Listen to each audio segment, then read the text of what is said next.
interesting. Have you got a minute? Commander, I've found something you need to see. What have you got? A group of Cerberus scientists cut ties and fled. Perhaps they finally realized they were on the wrong side. We don't know what they were researching, but they were among the Elusive Man's top scientists. They could help build the Crucible. Unless they're indoctrinated, and this is a ruse to get Cerberus close to the Crucible. I'm not suggesting we trust them fully, but it could be worth investigating. Has the Alliance tried to make contact with the scientists? They've been unable to find them, but they're searching. As is Cerberus. I've been monitoring Cerberus communications. I've charted signal frequency from various Cerberus cells by location and cross-referenced known ship movements. You found them? There's no way to be certain, but I've got a definite possibility. Nice work. Put it on the map and I'll give it a look. It's on the map now, Commander. Thanks.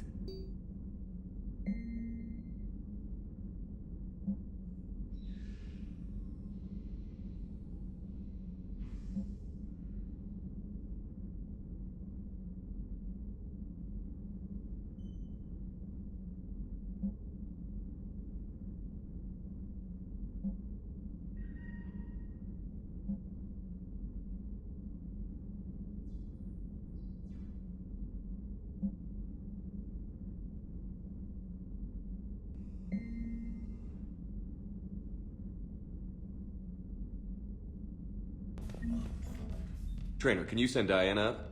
She wanted an interview. Right away, Commander. Ready for a chat, Commander? I'm ready. Commander, it's no secret that Council Space has suffered some serious losses to the Reapers lately. Now Cerberus has struck directly at the seat of our government. If something as small as a human terrorist organization can hit the Citadel, is anywhere safe?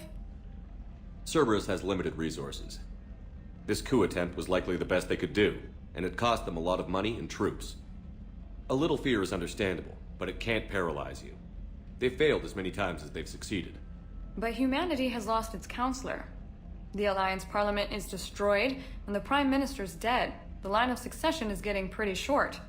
How long do you expect any new Alliance administration to last? Leaders will rise. You can't lose hope. Our enemies won't rest until they've taken the last human being. Until then, we're not beaten. Right now, it's everyone's duty to step up. All right. Now a question from Thessia. Commander, during your tribunal, some said you had Cerberus ties. Thanks for your time, Commander. This is Diana Allers for Battlespace. Good night, and stay strong. Be careful, Commander. You keep feeding me like this, and I'll follow you home. Looks like you already have. What happens now? You gave me a good interview, Commander. That's all I need. Tonight.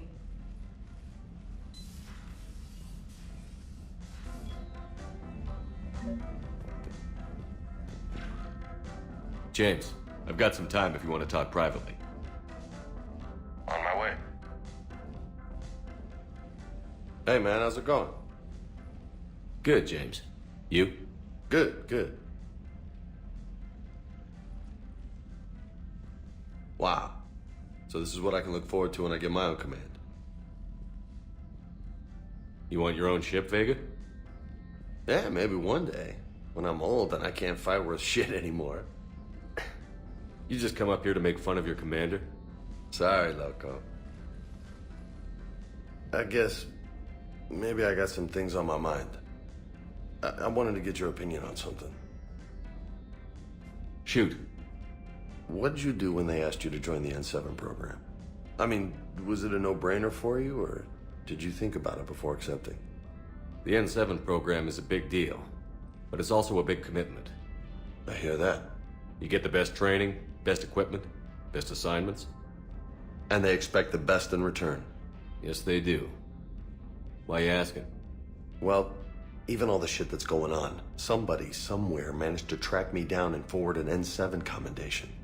It's dated the same day the Reapers attacked Earth. You don't sound too thrilled. Well, aside from the fact that there won't be an N7 program if we don't win this war, being a soldier's the only thing I've ever been really good at. And not because I try. Hell, I'd have kicked my ass out years ago. Last time I had a command, I lost almost everyone, and they promoted me for it. I guess I'm just not sure if I'm ready to lead again. I don't know if I want that responsibility. You mentioned that before. What went wrong? What didn't go wrong?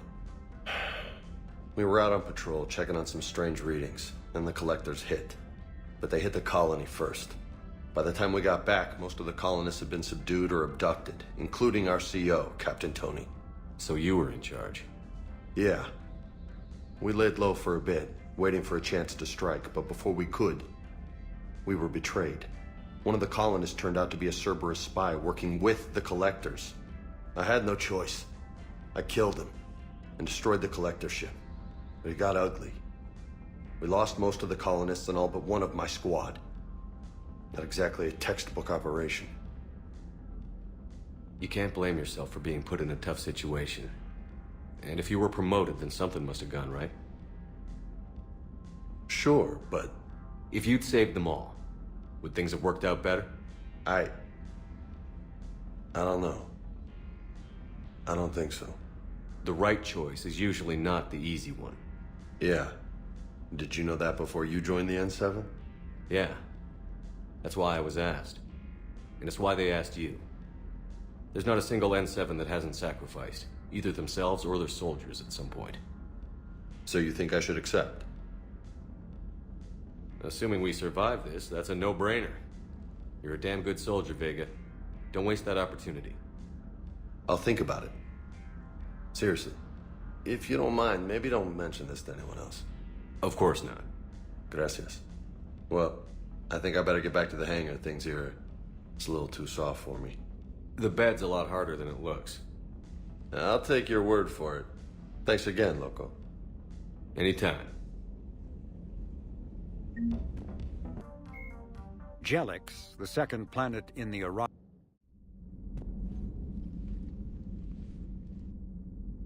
Shepard. Hell of a day.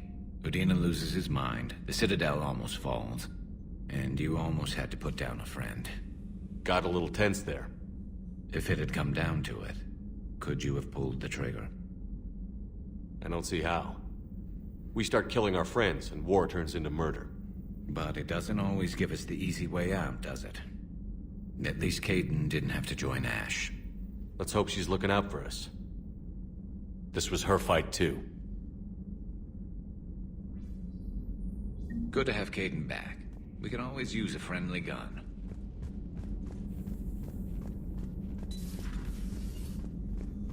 May I speak? Commander, an opportunity has come to my attention that may interest you. What's going on, Doctor? Refugees arrived at the Citadel recently in possession of military-grade medical supplies and equipment. In reviewing our inventories, I determined we have an excess of medical supplies to treat contagion, exposure, and malnutrition. They're equipped to help injured soldiers, and we have supplies to help suffering refugees? Precisely. Perhaps you could ply your charms to broker a trade.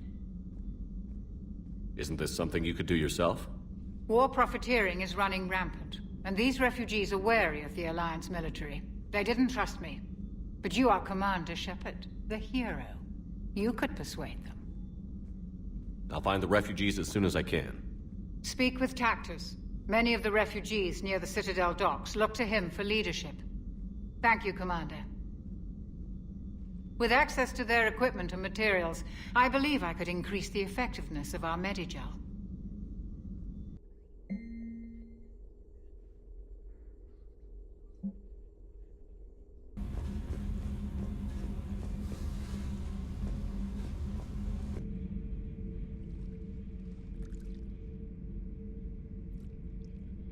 Commander, You settling in, Javik?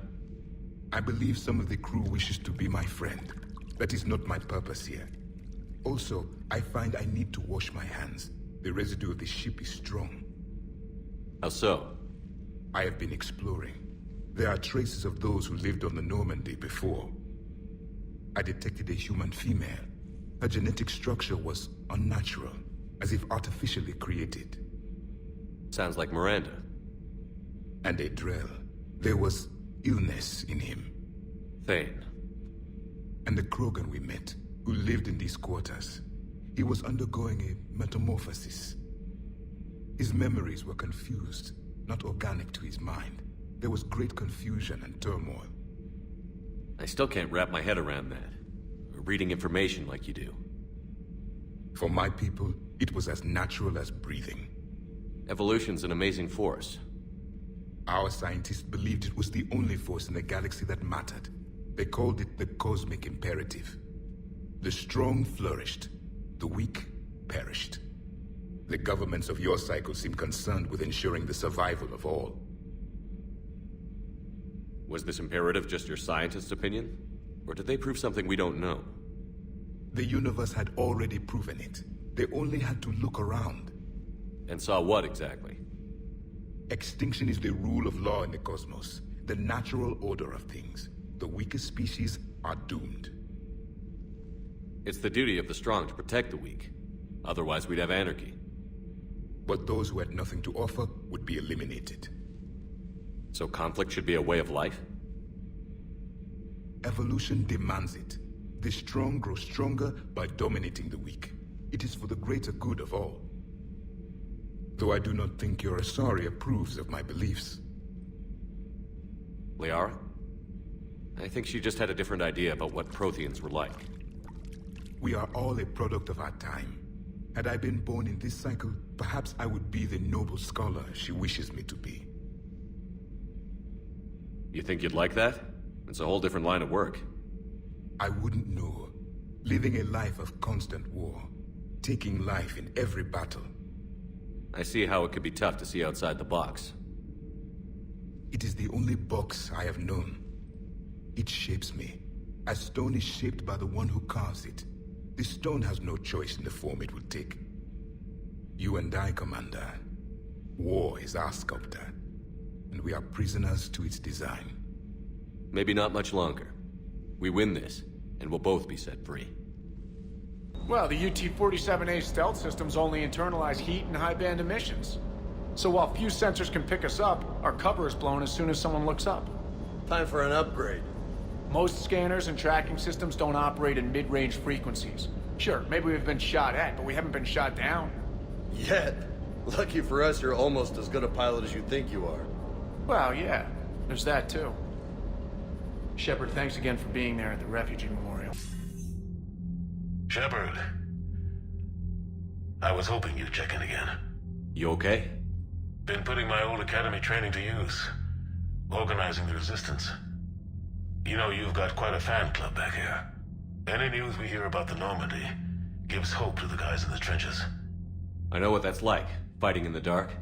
I'm glad we're making a difference. It's more than that. A lot of these people have never held a gun in their life. When they heard that you managed to get the Turians and Krogan to cooperate, that was a shot in the arm, Shepard. Of the one thing we're in short supply around here, faith. That any of us will live to see another day. How bad is it? It could be worse, but not much. Can you still coordinate any kind of counterattack? We're hitting the Reapers every chance we get. Mostly guerrilla-style hit-and-runs, but it's not enough. It's time we started focusing our efforts. Where? London. Something big is happening there. Our networks in the UK say the Reapers have arrived in huge numbers. I don't like the sound of that. Any more details? No. And that scares the hell out of me. Well, the Crucible will scare the hell out of the Reapers. We're counting on it. Oh, and Shepard, I meant what I said earlier about Kai Lang. The Reapers may seem like our biggest threat, but take it from me. Lang is a vicious bastard. Don't underestimate him. Noted. Then I'll let you get back to it. We need whatever good news you can send our way. Anderson out. James? Commander, what brings you down here? I was about to ask you that. Well, after our little chat, I made up my mind. I'm gonna join the N7 program. And you're celebrating by getting a tattoo?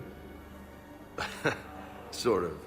See, there's no official channels to go through right now. So, I guess this is my way of making it official. Technically, I'm just an N7 recruit, but, you know, I figure with you as my training officer, how could I fail? Right? I'm flattered, but I wouldn't exactly say I'm training you. Not officially, but what the hell is in this goddamn war? I'm just saying, whether you like it or not, you're my direct superior, and you're N7. So I take my lead from you, and you know, I'll take whatever advice you got. Really? Sure. The good advice. Well, they wouldn't ask you if they didn't think you could handle it. Here's hoping. But the real work starts now. Uh-huh. I know it seems like I don't take things seriously, but when I commit to something, I fully commit. Clearly. Hey, I won't let you down.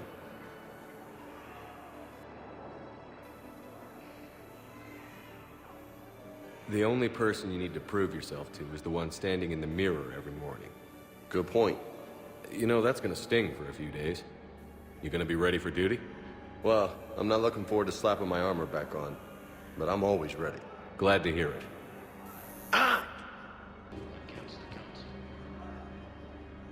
I recognize you. You're Commander Shepard. And you must be Tactus. Heard the refugees consider you their leader. Yes, someone needs to sort out this mess. CSEC has tightened access to the Citadel, and we've got desperate people down here with no place to go. I also hear you need basic medical supplies. Dr. Shakwa spoke of a mutually beneficial trade. I tried to be clear. In my experience, the Alliance looks out for their own. Trust is a hard thing to come by these days. I know you need our military supplies, but they're worth far more than your basic meds. Her offer wasn't satisfactory. Your people need our supplies, and my people need every edge we can get. Your combat-grade meds will make a difference, and our mission may just save everyone. Now is not the time for pettiness or mistrust. With our day-to-day worries, it's easy to forget we are all in this together. I'll have my people contact yours. You'll have your supplies as soon as possible. You always pull through, Commander. We've received the supplies from Tactus. Everything good? Indeed. We've acquired some very useful equipment. As such, I've been able to enhance the effectiveness of our Medigel delivery systems. I've also collated information that Liara may find of interest. Check with Cliff.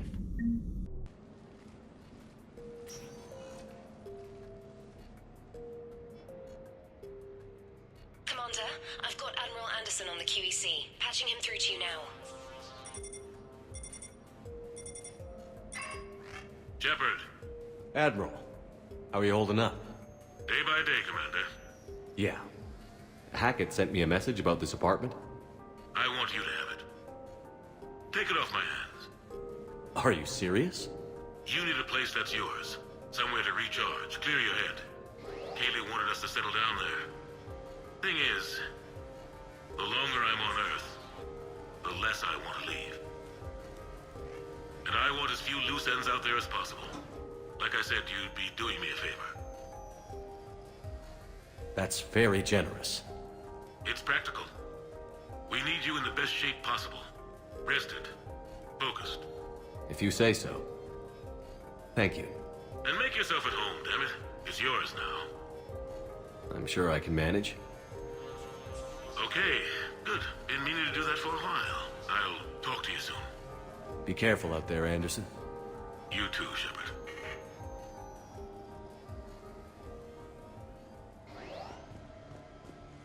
You never asked me about this, but my wife just called. My ex-wife. Nobody likes to talk about the toll that long months apart can have on military relationships. She wasn't military. She couldn't handle it. But it's not even about military and non-military, damn it. It's spaceflight. Spaceflight. Finding the mass relays, miracles of engineering. Human imagination rising to meet our desires. We pay a price for that curiosity, that drive. Our relationships suffer. People we love suffer. But that's reality. And it's worth the cost. I must have thought it was.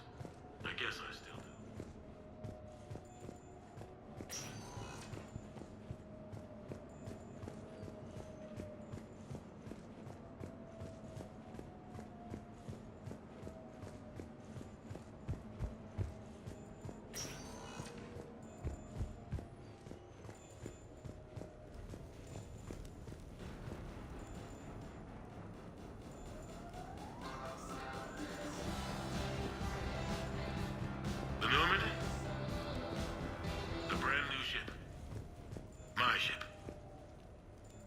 forget that moment. The first time you're standing there. The whole crew looking to you for direction. Unforgettable. I'd led men and women before that. Seen a lot of combat already. Always managed to find my way home in one piece. Do that a few times, you begin to think you know better than the next guy. Maybe you do, I don't know. But if you're lucky, really lucky, you find yourself on a good ship, in front of a good crew. A crew you can trust with your life. Gifted. Disciplined. Brave. All of them. Eager to set sail into the endless black ocean. I still remember my XO asking what my orders were. Shepard, I said. Let's see what we can find.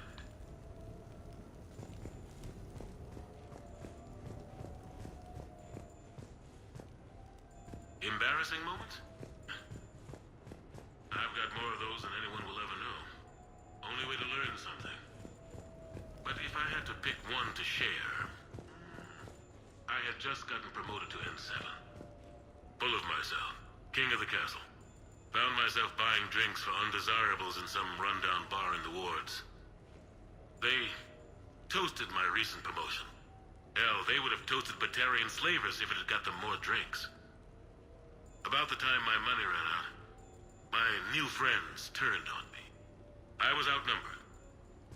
Things didn't look good. My plan to get out of there involved lots of punching. Well, that worked for a while. Then a table hit me. Or I fell down. When I came to, I saw a Solarian putting the rest of the troublemakers down. A Solarian? Moved like a damn cat, I swear. When everybody was out cold. Or running. He walked over and helped me up. N7, he asked. Yes, sir, I replied. He looked over my collection of unconscious friends, nodding. Not bad, human, he said. Then he walked away. I had met my first Spectre. Learned an important lesson that day. No matter how good you think you are, there's always somebody quicker, faster, and a hell of a lot smarter than you just around the corner. That little lesson's kept me alive more than once since then.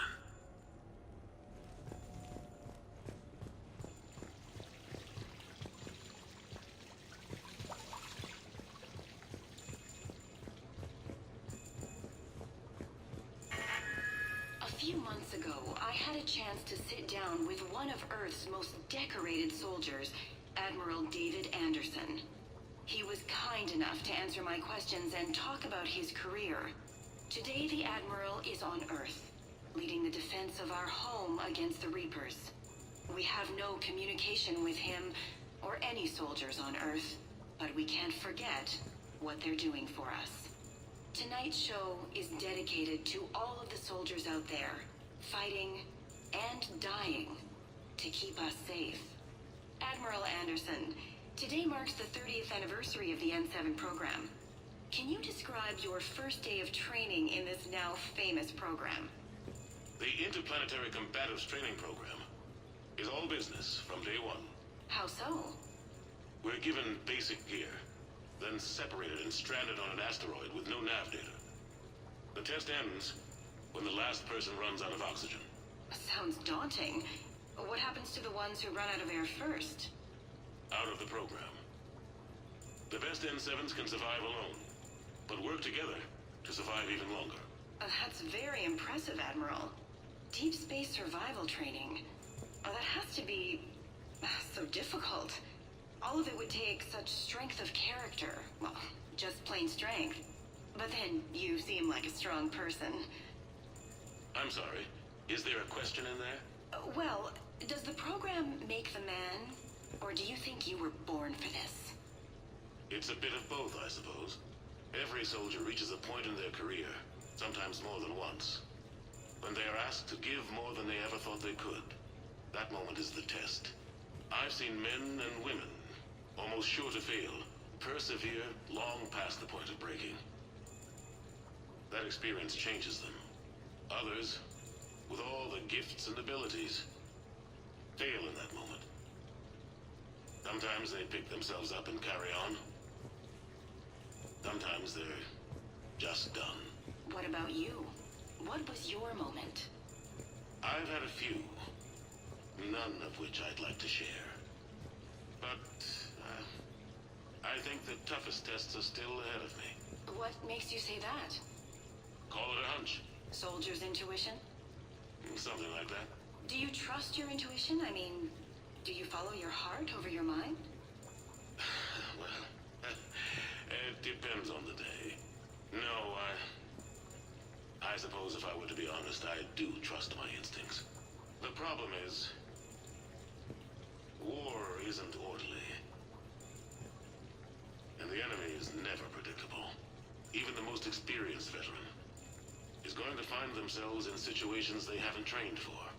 In those instances, and there's more than I'd like to admit, your instincts are the only thing keeping you alive.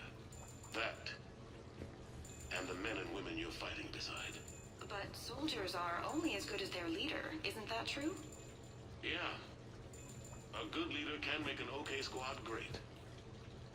A bad leader, well, war tends to make examples of them. What makes a good leader, then? A good leader is someone who values the life of his men over the success of the mission, but understands that sometimes the cost of failing a mission is higher than the cost of losing those men. That's a terrible line to have to walk. Yes, it is. But war is a terrible thing. Thank you for your time, Admiral. Thank you. The remainder of this interview was to take a more personal look at Admiral Anderson's life. It wasn't finished when the Reapers invaded. We can only hope that the Admiral and the soldiers under his command survive to tell us the rest of their stories. I'm Kalisa Al-Jalani. Thank you for watching. No, it's fine. I got a few minutes. First contact war? Yeah. I was there. My first real combat. First for a lot of us. I remember one night early in the war, strapped to my seat as our transport approached the LZ. Everyone was dead silent. Just the sound of breathing. Good men. I trained with all of them.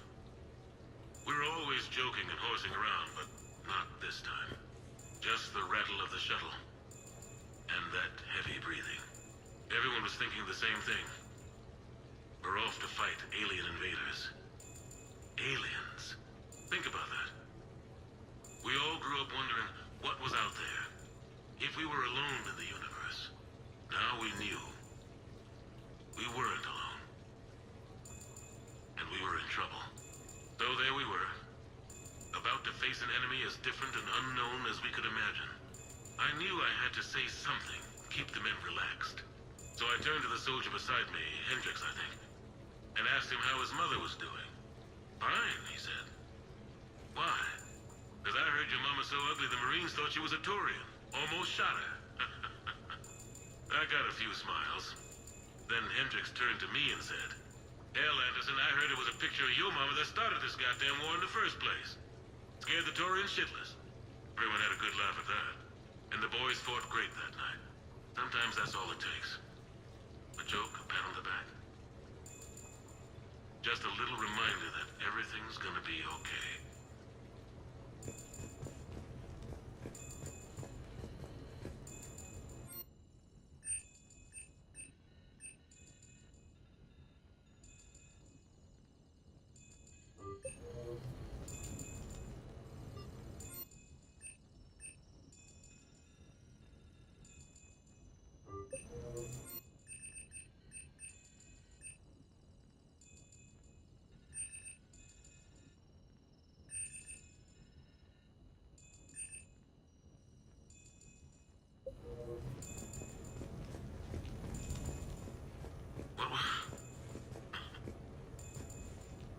What was I talking about?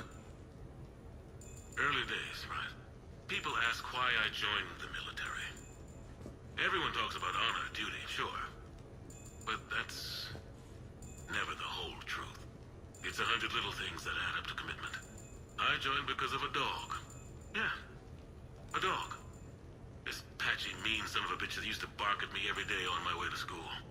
He'd snarl and I'd start running. Scared the hell out of me. I was just a kid. I remember being in a bad mood one morning. Angry, I can't recall why. When that dog started in on me, I snapped. Started barking right back. We both kept at it until we had nothing left. Dog never bothered me again. Why'd I join the military? Sometimes you just gotta howl to make things right.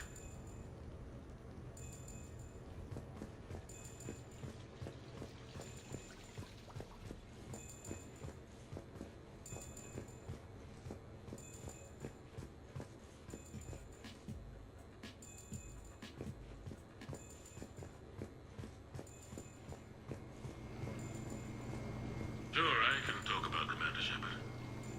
Big topic. There's been a lot written about the Commander, but most of it isn't true. People are quick to judge. They don't know the whole story. I don't even know the whole story. But I know the man. Worked with him. Fought with him. Trust him with my life. Shepard's had some rough patches. Who of us hasn't? He's been forced to fight a lot of battles alone. God only knows how he got out of some of that. Makes your head spin. Thing is, you never heard a complaint. Never once got, no sir, I can't do that.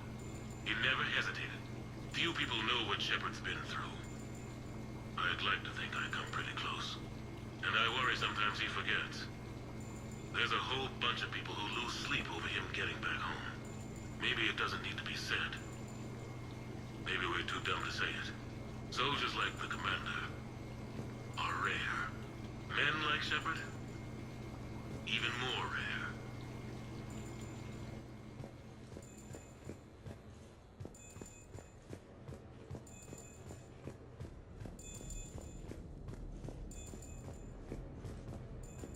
Okay.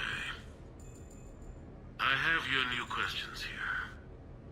As a leader, do I ever feel that the end justify the means? Spirit of law over word of law. I'm not going to touch that with a 10-foot pole, but I think I know what you're after. You're referring to the way I, arranged to have the Normandy released to Commander Shepard before the Battle of the Citadel. I'm not sure how valuable hindsight is to the military. Obviously, it worked out for the best. Without the Normandy and Commander Shepard free to do what they needed to do, what we needed them to do, Saren might have taken the Citadel. I think it's clear what a different galaxy this would be if that had happened. I did what I had to. If I had been wrong, I would have gladly accepted the repercussions. The real trick is never being wrong. If you're looking for more action and less philosophy in these notes, let me know.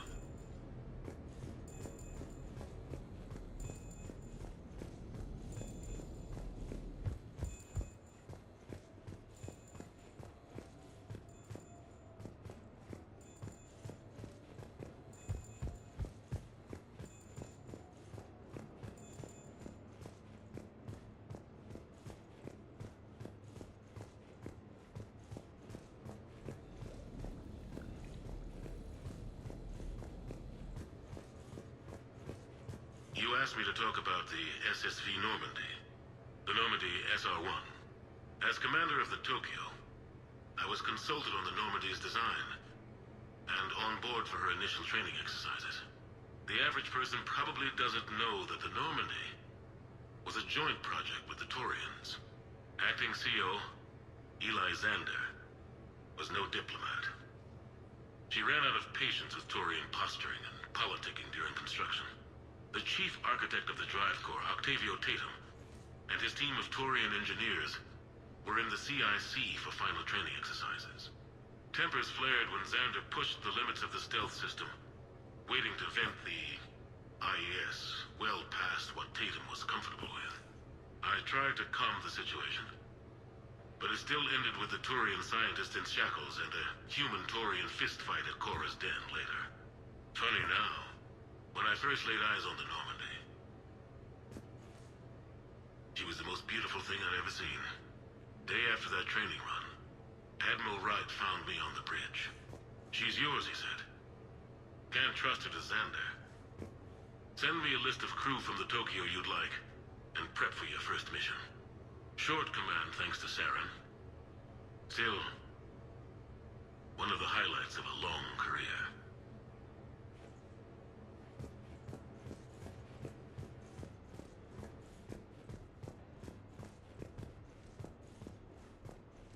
The Turians?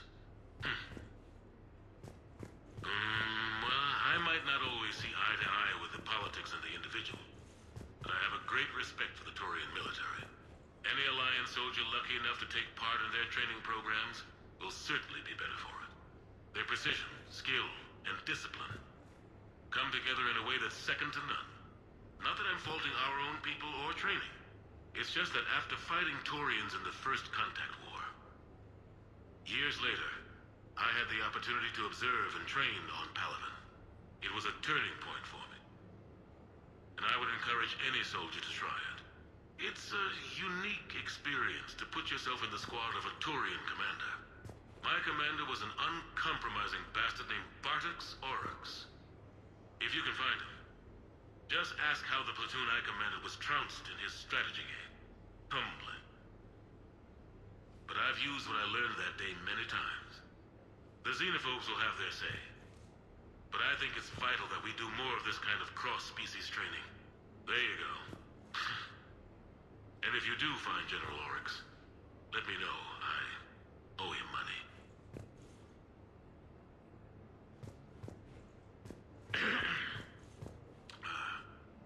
Okay. So, Tombstone data. Admiral David Edward Anderson. Not sure why anybody would be interested, but thanks for asking. I was born in London, June 8th, 2137. The last of 3 children born to Ursula and Paul Anderson. A nurse and a flight mechanic, respectively. But that's a little dry. And someone's gonna spice this up, right? Never been much for the spotlight. Anyway, where was I? It was a second marriage for my parents. They were almost 50 by the time they had me. My mother worked shifts, so my father would often take me to the base. While he worked, I watched transport ships and fighters take off. Worked his whole life around space travel, my father. But he never left Earth. Not for a day. He was a good man. But that's just a side note. Don't put that in. Who is it, Kaylee? Yes, I need to take that. I hope this is what you're after. I'll get to the more interesting N7 stuff next time.